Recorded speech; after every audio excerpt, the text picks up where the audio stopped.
하나님의 말씀 사도행전 1장 1절, 2절, 3절을 제가 읽겠습니다. 데오빌로여, 내가 먼저 쓴 글에는 무릇 예수께서 행하시며 가르치시기를 시작하신부터 그가 택하신 사도들에게 성령으로 명하시고 승천하신 날까지의 일을 기록하였노라. 그가 고난받으신 후에 또한 그들에게 확실한 많은 증거로 친히 살아계심을 나타내사 40일 동안 그들에게 보이시며 하나님 나라의 일을 말씀하시니라. 거기까지입니다. 자, 이제는 사도행전 전체의 주제 말씀을 다 드렸고 이 사도행전을 기록한 의사 누가에 대한 이야기도 상세히 말씀을 드렸습니다. 자, 오늘부터는 이제 시간이 쭉 가면서 매일 몇 절씩 사도행전 1장 1절부터 이렇게 강연을 하나하나 해나가도록 하겠습니다.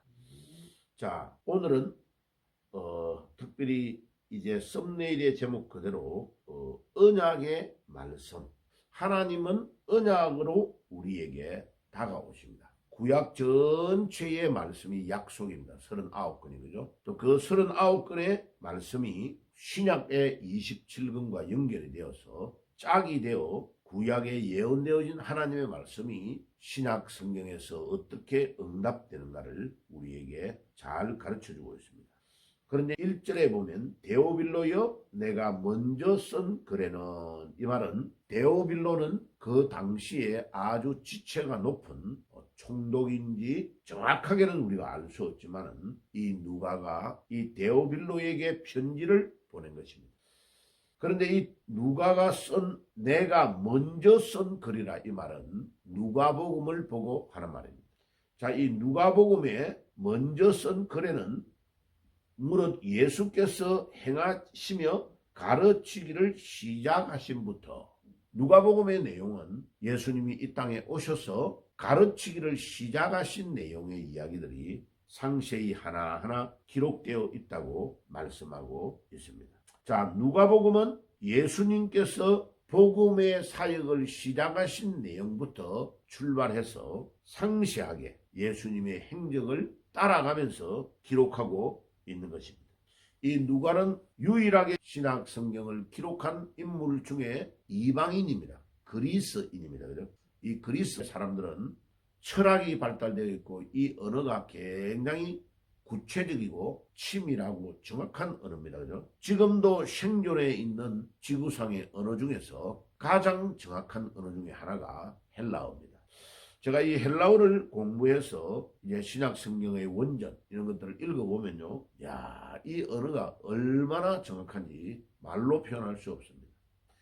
그래서 이 헬라어가 가지고 있는 그리스어의 이 특징은 정확하고 분석적입니다. 그리고 이 언어는 하나가 변화가 되어가는 것이 엄청난 각도로 변화되어 갑니다. 왜냐하면 정확하기 때문에. 그래서 정관사의 변화가 너무나 치밀하고 정확하게 변화가 됩니다. 그러니까 어떤 사물이나 어떤 사람을 지적할 때에 이 정관사의 변화를 통해서 문장이 어떻게 해석되어지는가를 뜻이 완전히 달라집니다. 그리스어는 문장의 어디에 가 있든지 주어는 주어고 목적어는 목적어인 것을 알 수 있습니다. 그 정도로 문장의 변화가 정확하게 변화가 되어가기 때문에 가장 정확한 복음인 신약 성경을 하나님은 로마 시대 때 기록하게 했는데 라틴어로 기록하지 않고 로마보다도 앞시대였던 그리스가 점령했던 시대의 언어인 이 그리스어, 헬라어로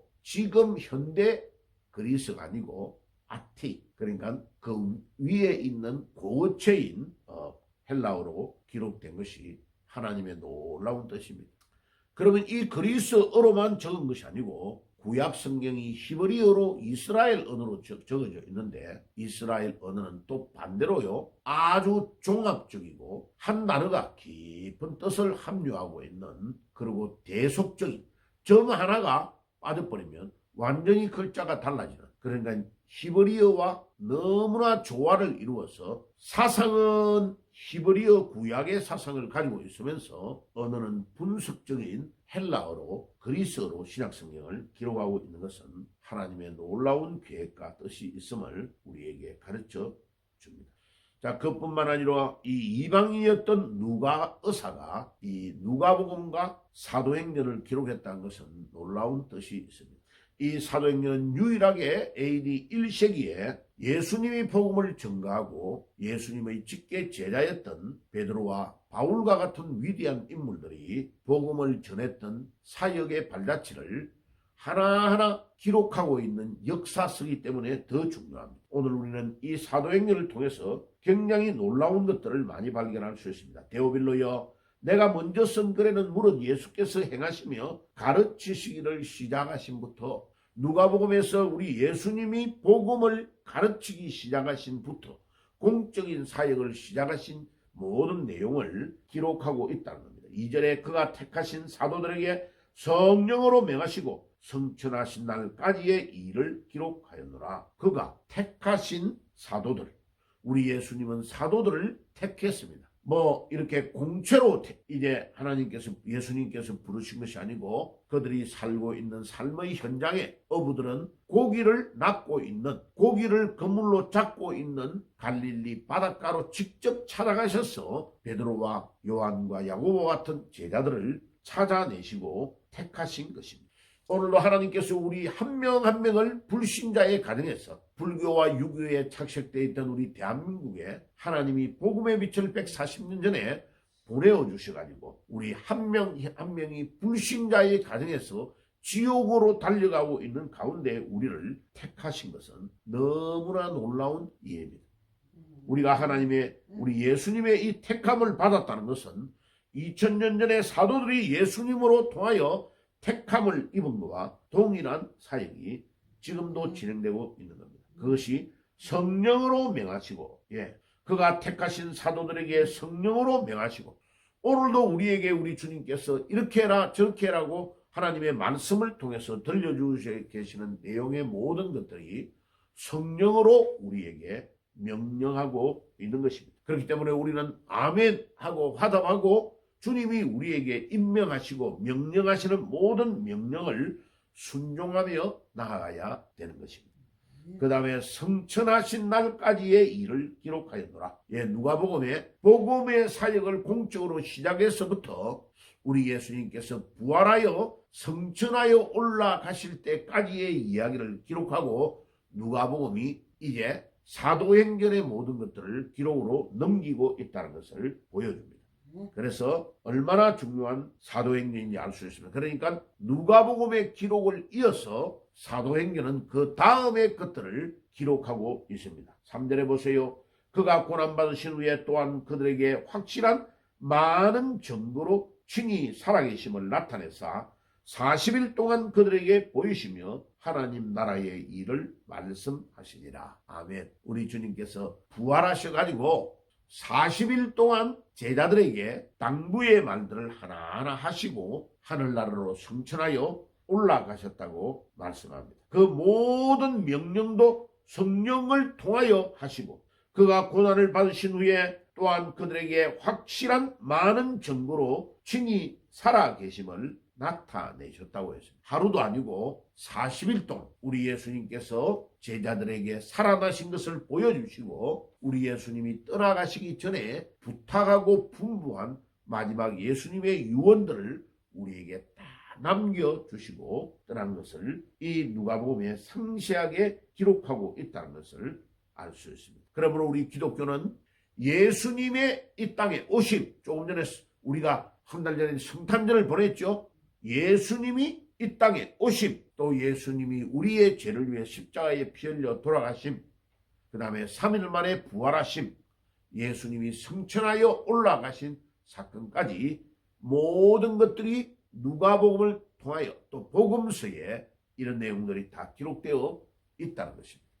이제 남은 한 가지의 사건이 뭐냐?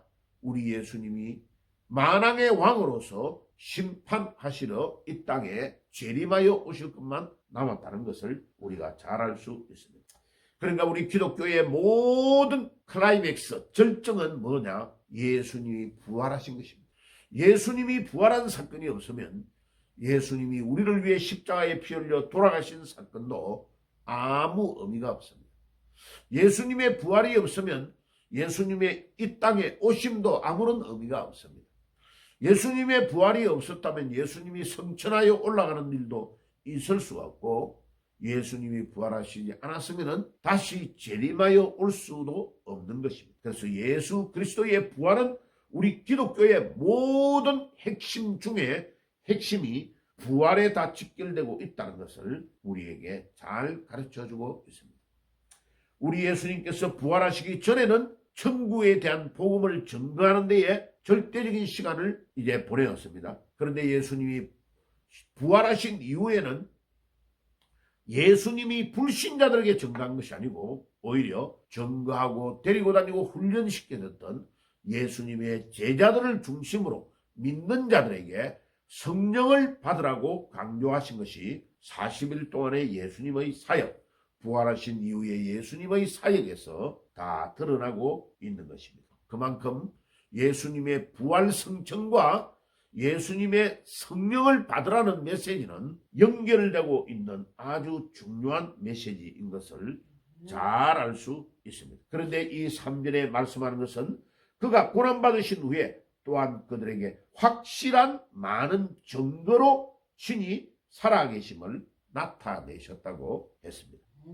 부활은 확실한 증거입니다. 부활은 팩트입니다. 팩트. 없었던 것을 만들어낸 것이 아니고 부활은 실제 있었던 사건입니다.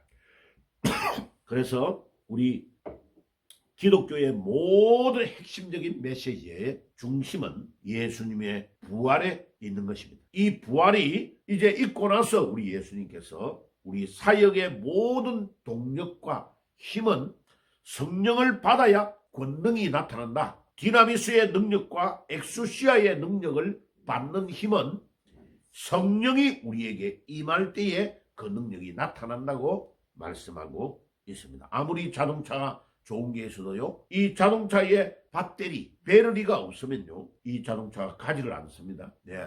얼마 전에도 제가 미국 갔다 와서 이 배터리를 가기 전에 고쳤습니다. 왜? 승용차를 딱 시동을 걸고 가는데 시동이 안 걸리는 거예요. 왜? 배터리가 오래되면요, 추울 때, 많이 더울 때 딱 이 배터리가 방전이 돼버립니다. 그러니까 우리 신앙생활의 모든 배터리가 뭐냐? 성령의 능력입니다. 오늘 이 아침에도 성령의 능력을 받고 이 성령의 능력으로 여러분들이 사역을 하며 복음 전하는 그런 놀라운 사역이 일어나기를 주 예수의 이름으로 축복합니다.